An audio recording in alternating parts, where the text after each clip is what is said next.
This is A Course of Love, reading 101. We are in the chapter called Devotion, a Type of Participation.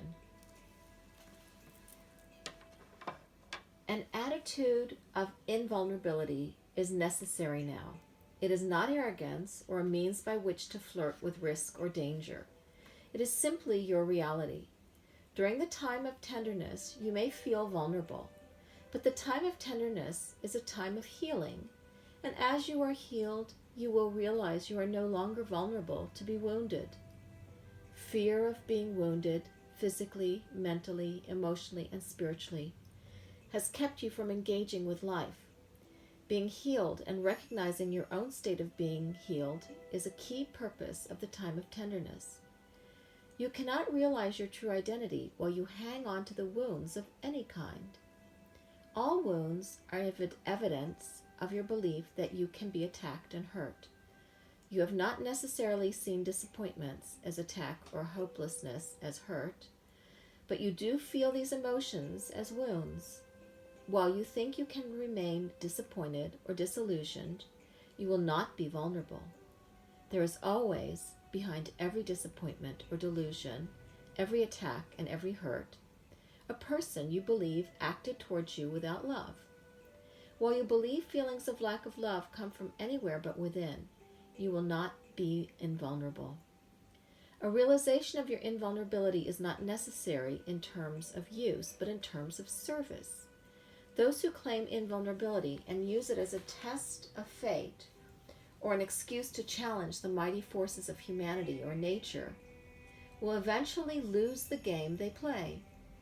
True invulnerability can only be claimed by those who recognize it as part of their true identity. Invulnerability will then serve you and your brothers and sisters. Its service is one of conquering fear and allowing love to reign. Involvement flows from participation and engagement.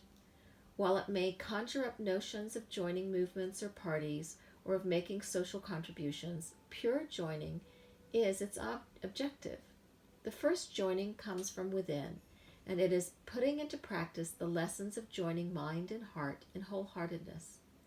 The first joining is a choice made from love without regard for the personal self. You begin to live from love when the personal self gets out of the way. And when the personal self gets out of the way in any instance, it is the turning point. It is the signal that you are ready to live from love. This is what the Course is about, living from love. Living from love is what will reverse the lessons of the past. Reversing the lessons of the past is what will allow you to live in love in every instant. Living in love in every instance is what occurs when the whole self is involved in the love of life. There are no parts of the self fractioned off and holding resentments. There are no parts of the self living in the past or the future. There is not a mindful self living separately from a soulful self. There's not a worker self living separately from a prayerful self. All selves are joined in wholeheartedness. The one self is solely involved in living love. And as you begin to live love, a reverse of what you might expect to happen will happen. While you may expect that everything will take on greater importance, the reverse will at first be true.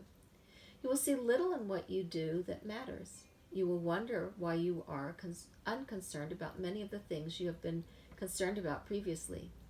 Your life may actually seem to have less purpose.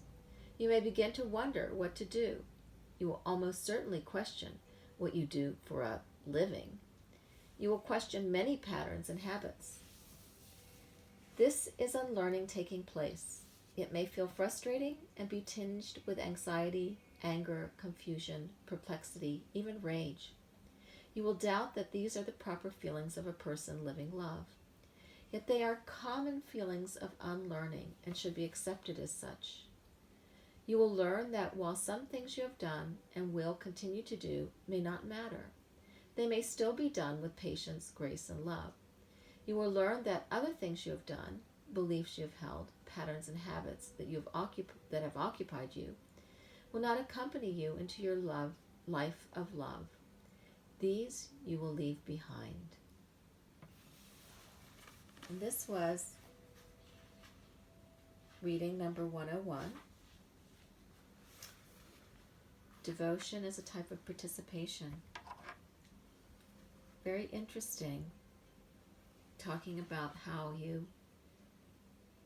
when you start living in love, then a lot of the things that you used to be concerned about, you just don't really care about so much.